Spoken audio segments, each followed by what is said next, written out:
This is Chris. He and his dad spent over $2 million buying and modifying YouTubers' cars. What makes the money to afford them? And then we have my favorite car in the collection.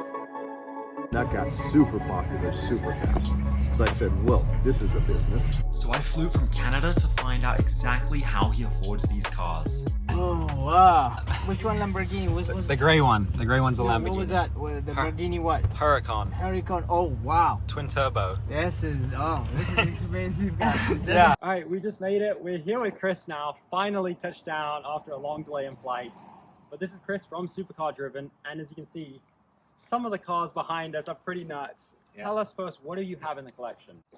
So right now we have, as you can see, the Sheepey race R8. It's TJ Hunt's old R8. Oh my. Stage 2 twin turbo kit. Then we have the Widebody Darwin Pro C63 AMG. This is the actual Tiffany paint code. We had to get permission from them to use it. And then we have my favorite car in the collection, the Liberty Walk Huracan. This was Tanner Fox's old car we bought from him. And then here's the C8.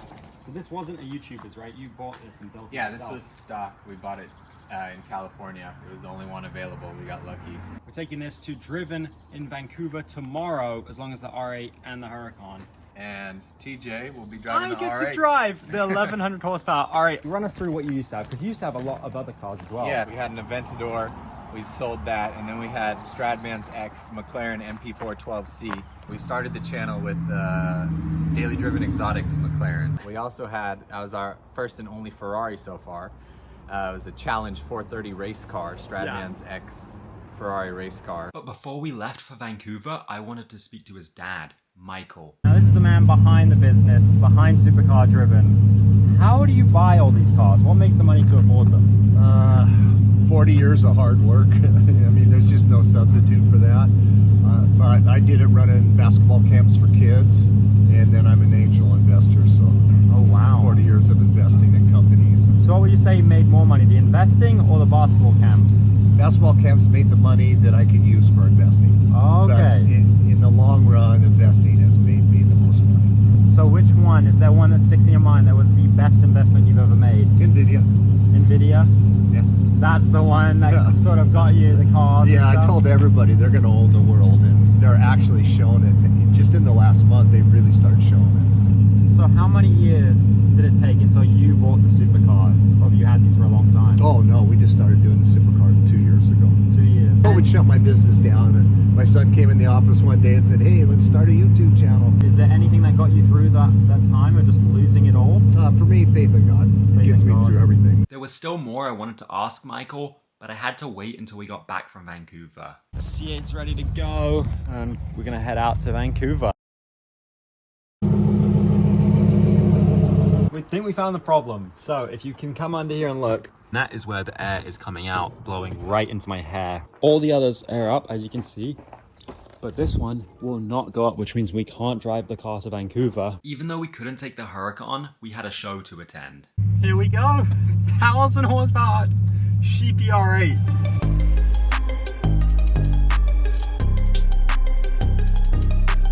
So we made it to Driven. The R8 is here, C8 is here. What are your plans for the future with Supercar Driven? We plan to hopefully start uploading more. Living in Washington is kind of tough. It rains all the time. Down in Cali it was a lot easier because it's sunny every day. But we got some ideas and stuff coming in the works, so hopefully uploading a video like once a week is the plan, so we'll see how it goes. As far as cars in the future, we're just waiting for the next big YouTuber to sell a car, I guess. Yeah, so what's the one YouTuber that you want to buy from? I would really like to get a car from Whistling Diesel. I just think it's going to be impossible because that guy never sells anything, he just destroys it. And then with the cars right now, are you planning on selling any, buying any more in the near future, or just keeping what you got? Right now we're just keeping what we got. Maybe the Mercedes we'll think about selling. Definitely not the Lambo. Definitely not the C8. My dad, that's his favorite car that we have. Yeah. We've gone back and forth on the R8 just because after we bought the Lambo, they're both stage 2 twin turbo. They're both kind of like the same car. And with the Lambo being Liberty Walk, it's kind of a crazier car than the R8 now. So, but as of right now, we're keeping it.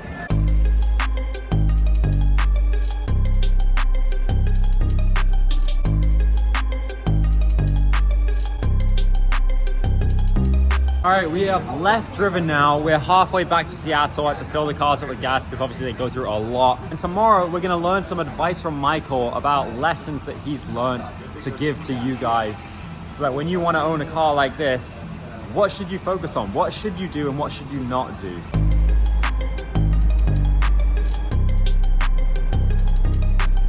Good morning. It is Sunday morning. It's about 6 in the morning. We're heading to another all-day show today. I'm driving the C8.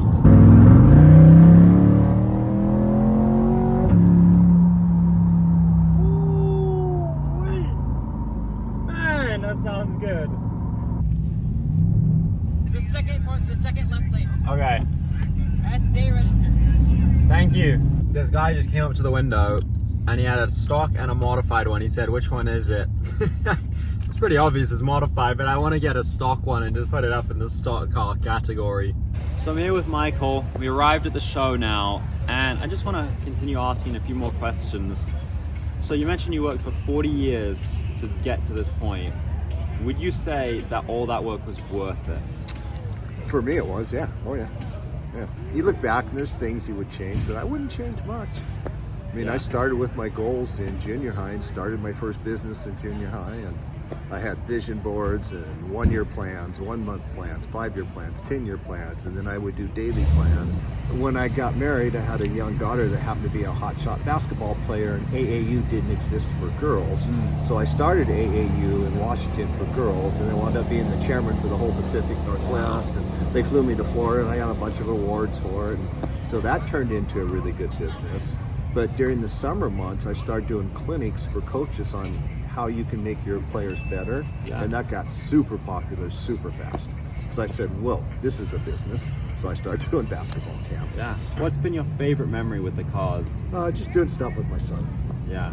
I see, you love letting kids sit in them and touch them. And is that a large part of why you have them? Yeah, I love kids, which is why I gravitated to that camp thing so quickly. I was in the gym with these kids just having fun. Yeah. I want to know what led you to accepting Jesus into your life? It just gave me something that literally saved my life, and I've never let go of that. It's not like having faith in Christ is going to take those pain away from you, but it gives you a focus. How do you live life? We all sin, we all make mistakes. But if you can hold on to that value system, at least you have a compass. Bible, B-I-L-E, basic instruction life experiences. Yeah. Well, thank you so much for the interview. I appreciate you letting us take the cars to Canada, and I love that you take them all to the shows. Yeah, we're supercar driven. We actually drive our cars. Yeah, I like sharing that. Thank you. Yeah. I appreciate it. So yeah, supercar driven. Go check the channel out. Let's enjoy the show. After learning about Michael's story and the hardships he went through, we waited to see if all his work had paid off. Best Corvette. Come on, there's gotta be you. Yeah, I think we get this one. Supercar driven. That's you. We'll take it. That's you. His last name Hummel. Chris. You go get it. Galaxy Skyline. There we go. Got it. Really? Finally. Got an award for the C8.